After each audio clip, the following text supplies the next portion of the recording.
नमस्कार। PP news line में एक बार फिर आपका स्वागत है और मैं हूं दर्शपाल गुप्ता। कुछ ही दिन रह गए हैं चुनावों में और जितना प्रत्याशियों से हो सकता है उन्होंने अपना जोर लगा दिया है पहले फेज के चुनावों के लिए कि 19 तारीख को चुनाव होने जा रहे हैं और कल का दिन है। उसके बाद खामोशी, सारा हो हल्ला बंद और लोगों ने मन बना लिया होगा किसको वोट देना है किसको नहीं। उनके मन का अंदर क्या है वो अब 4 जून को ही पता चलेगा। लेकिन बीच में 2 दिन है, कल का शोर शराबा और उसके बाद खामोशी से चुनाव प्रचार, हर चीज मायना रखता है। आज हमारे साथ हैं के खोसा साहब। खोसा साहब राजनीति में और सोसाइटी में एक बहुत बड़ा नाम रखते हैं। दोनों तरफ इनका रुझान है और इन्होंने राजनीति को बड़ी नजदीकी से देखा है, खुद भी चुनाव लड़े हैं। जहां तक सोसाइटी की बात करें तो सोशल है, जहां की जो सभा है उनके प्रेसिडेंट हैं और अभी इनको मुबारक है, अभी ये हवन से आए हैं वहां से। इन्हीं से हम जानना चाहेंगे कि इस वक्त जो है जो फर्स्ट फेज का चुनाव हो रहा है उसकी बात हम करते हैं। सबसे पहले उधमपुर कठुआ के ओवरऑल जम्मू कश्मीर की भी साथ में बात करेंगे क्योंकि कश्मीरी पंडितों को भी इस वक्त एक नई उम्मीद जागी है इन चुनावों को लेकर। जिस तरह से पीछे सारा जिनकी 2 सीटें रिजर्वेशन में आई उनको लेके भी बातचीत हुई। अब आगे जो कुछ होने जा रहा है सब बातों की जानकारी खोसा साहब से लेंगे। खोसा साहब आपका बहुत बहुत स्वागत है। धन्यवाद आपका, आपने यहाँ बुलाया। खोसा साहब, चुनावों में आपकी दिलचस्पी रही है, होनी तो भी चाहिए, हर शहरी की होनी चाहिए। इस वक्त जो चुनावों का दौर चल रहा है जम्मू कश्मीर को लेकर, खासकर फर्स्ट फेज की बात करें, उधमपुर डोडा कॉन्स्टिट्यूंसी का पहला फेज वहीं से है, क्या सोचते हैं आप इसके बारे में? देखिए, मैं सबसे पहले आपसे यही गुजारिश करूंगा कि इस समय जो भी देश भक्त सिटीजन है उसको चुनाव में जाने से पहले, वोट डालने से पहले इस बात को अपने माइंड में रख लेना चाहिए कि देश हित में किस पार्टी को वोट डालना इस समय जरूरी है। आने वाला समय जो है वो पुकार के कह रहा है, चिल्ला चिल्ला के कह रहा है कि जिस प्रकार से 10 वर्ष मोदी जी की सरकारें चली हैं और जिस प्रकार से इस देश का रुतबा इंटरनेशनली बढ़ा है, प्लस इस देश की जो प्रभुता और अखंडता को बरकरार रखने में और उसको और शक्तिशाली बनाने में जिस तरह इस सरकार ने काम किया है, तो साफ जाहिर है कि इस समय वोट डालने से पहले उस चीज को मद्देनजर रखा जाए, क्योंकि अगर खुदा ना खास्ता, भगवान ना करे, कोई रिवर्सल होता है तो जो 10 साल की मेहनत है उस पर पानी फिरने का बहुत चांस है। तो मैं सबसे यही रिक्वेस्ट भी करूंगा और मेरी ये जो अकल है वो यही कहती है कि इस समय पे हमने राष्ट्र हित को सर्वोपरि रख के, तो उसको मद्देनजर रख के तो मोदी जी को हमने स्ट्रेंथन करना है। और मोदी जी के हैंड स्ट्रेंथन करने के लिए ये जरूरी है कि हमें, जैसे वो कहते हैं कि 370 हटाया तो 370 सीटें बीजेपी को आनी चाहिए, तो इसका मतलब ये है कि एक एक सीट जो है वो माने रखती है, क्योंकि 370 कहने से नहीं होता, उसको अचीव करने से होता है। तो अचीव करने के लिए एक एक सीट जरूरी है। और हम JNK के जो निवासी हैं, हमें इन्होंने मौका दिया है कि 2 सीटों पे उन्होंने अपने प्रत्याशी खड़े किए हुए हैं। तो इसलिए हमारा ये पूरा फोकस होना चाहिए कि इन दोनों सीटों पे हम उनके प्रत्याशियों को जिता सकें।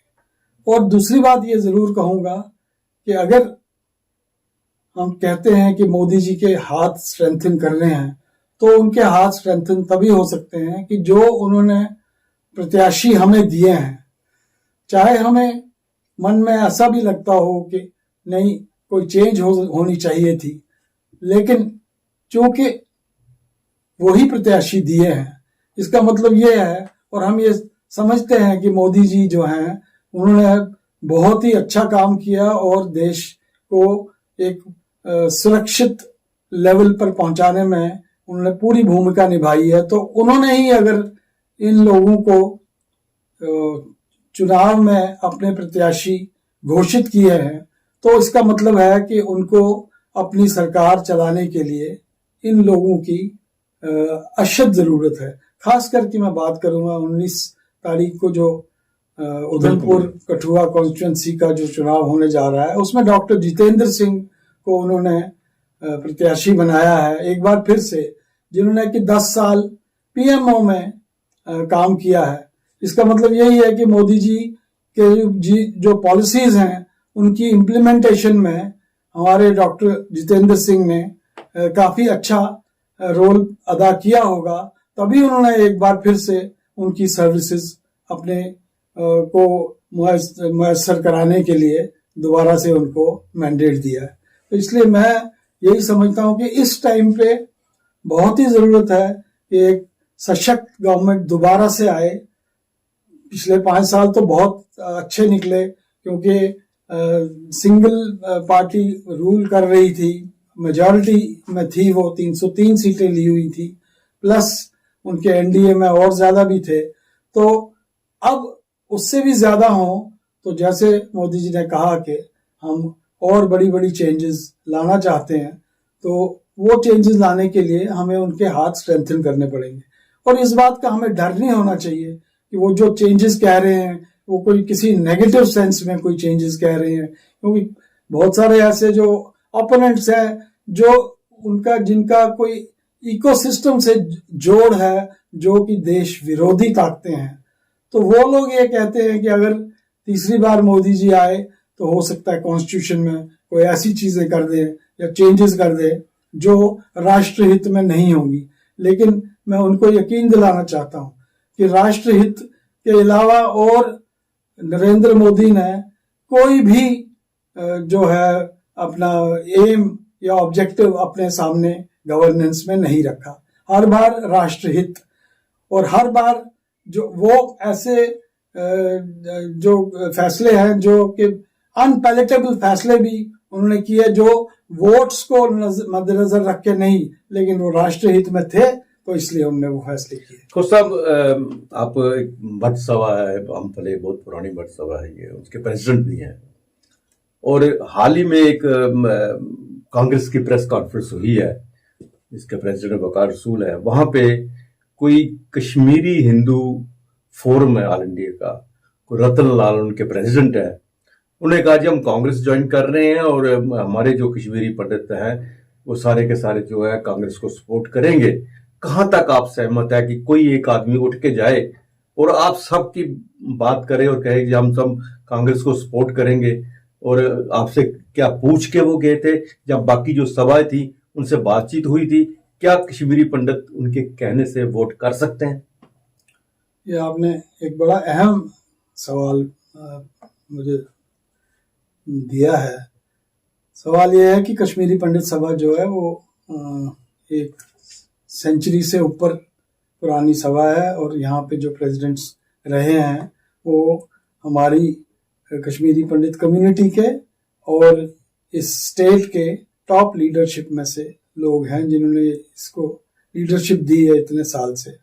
और हम भी आज फख्र महसूस करते हैं कि हम भी अपना जो कंट्रीब्यूशन है वो अपनी कम्युनिटी के हित में और जम्मू कश्मीर के हित में दे रहे हैं। बात यह है कि इस समय पे मैंने आपसे पहले ही क्लियर किया कि हमें किसी भी तरीके से मोदी को वापस लाना है। अगर मोदी को वापस लाना है तो ये जरूरी है कि हम इस वक्त कोई और चीज माइंड में ना रखें, सिर्फ ये कहें कि वो तभी वापस आ सकते हैं जब उनके प्रत्याशी जीत के जाएंगे, और उनको जिताना हम सब का फर्ज है, कश्मीरी पंडित्स का भी फर्ज है। हालांकि मैं हमारी जो सभा है वो सोशियो पॉलिटिकल सभा है, सोशियो रिलीजियस सभा है, लेकिन जब से विस्थापन हुआ है तो पॉलिटिकल इश्यूज पे भी हम वक्तन फवक्तन बात करते रहे हैं। और इस समय हमें मालूम है कि देश के हित में क्या है, JNK के हित में क्या है, और खास करके कश्मीरी पंडित्स के हित में क्या है। हमारी सभा की लीडरशिप इलेक्टेड लीडरशिप है, वोटिंग के थ्रू हम वहाँ स्थापन होते हैं उस सीट पे, तो इसलिए हमें अपनी कम्युनिटी का बोलने के लिए उनके बिहाफ पे बोलने का पूरा हक है। अगर हम पॉलिटिकल पार्टी को ज्वाइन करते हैं तो फिर हमें वही कहना पड़ेगा जो वो पॉलिटिकल पार्टी चाहेगी। अब विकार रसूल जी ने हमारे ही किसी बरादरी के लोगों को ज्वाइन करवाया है, तो जब वो कांग्रेसमैन बन गए हैं तो वो उनको कांग्रेस की ही बात करनी है, उसके लिए हम उनको कुछ नहीं कहते। लेकिन हम बीजेपी की बात नहीं कर रहे, हम इस टाइम नरेंद्र मोदी जी को वापस लाने की बात कर रहे हैं। वो कैसे वापस आएंगे जब तक कि उनके प्रत्याशियों को हम जिताएंगे नहीं। और हमें सबसे पहले ये देख लेना चाहिए कि खासकर पिछले 5 साल में जब से 370 हटा है, उसके बाद कितनी पॉजिटिव चेंजेस JNK में खासकर आई है, देश में भी आई है, क्योंकि देश में भी एक साइकोलॉजी जो इतने साल से चल रही थी कि JNK जो है वो कोई अलग ही देश है। तो जब से ये हटा है तब से देश में भी इसका एक साइकोलॉजिकली एक इम्पैक्ट गया है, और प्रैक्टिकली ऑन द ग्राउंड हमने भी यहाँ पे देखा JNK में कि जो चेंजेस आई हैं वो चेंजेस पिछले इतने वर्षों से नहीं आ पा रही थी। तो किसी और पार्टी को मैं उनका नेगेटिव नहीं कहता, लेकिन किसी और पार्टी को इस टाइम पे स्ट्रेंथन करना मींस कि आप उन्हीं ताकतों को स्ट्रेंथन कर रहे हो जिन्होंने वो 370 के चलते वो अपना फायदा मुफाद उठाते रहे, और जो देश की JNK की जो जनता थी, आम जनता थी, उनको उन्होंने मरहूम रखा। जो पूरे हिंदुस्तान की तरक्की की एक लहर चल रही थी वो यहाँ पे तब तक नहीं आ सकी। खोसा, मैं अंत में आपसे चाहूंगा कि आपके एक मैसेज ऐसा देंगे अपनी कम्युनिटी को कि इन लोगों की बातों में नहीं आए, ये लोग जो गुमराह कर रहे हैं। एब्सोल्युटली, इसमें कोई दो राय नहीं है, क्लैरिटी है। मैं बीजेपी का मेंबर नहीं हूं, मैं किसी पॉलिटिकल पार्टी का नहीं हूं। मैंने जम्मू में 43 साल मुझे हो गए यहाँ पे सोशल लाइफ में एक अहम रोल निभाते हुए, और पॉलिटिक्स में भी अहम रोल निभाते हुए, और सोशल लाइफ का मैं जम्मू क्लब का सेक्रेटरी 5 बार इलेक्ट होके आया हूं, जो कि यहाँ का प्रेस्टिजियस क्लब है। मैंने इंडस्ट्रियल एसोसिएशन को चलाया है, उसमें main office bearer, one of the main office bearers रह के। मैंने स्पोर्ट्स एसोसिएशन को टॉप लेवल से चलाया, JNK की स्पोर्ट्स एसोसिएशन, मुझे पूरा एक्सपीरियंस है। और मैंने अब इस टाइम पे मैं अपनी फुल सेंस ऑफ अथॉरिटी से और फुल सेंस ऑफ कमिटमेंट से ये कहता हूं कि इस समय कोई भी इश्यूज हो उनको साइडलाइन करके एक ही इश्यू माइंड में, एक ही ऑब्जेक्टिव माइंड में रखना है कि मोदी सरकार तीसरी बार आनी चाहिए,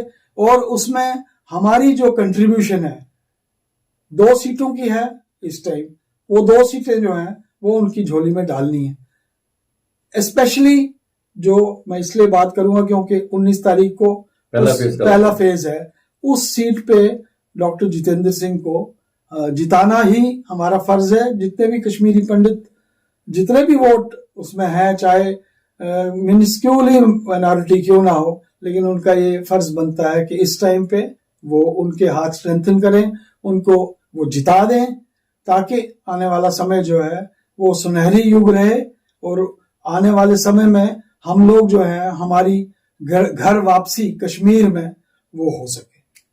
खोसा, PB न्यूज़ से बात करने के लिए आपका बहुत बहुत धन्यवाद। Thank you so much. नमस्कार। नमस्कार।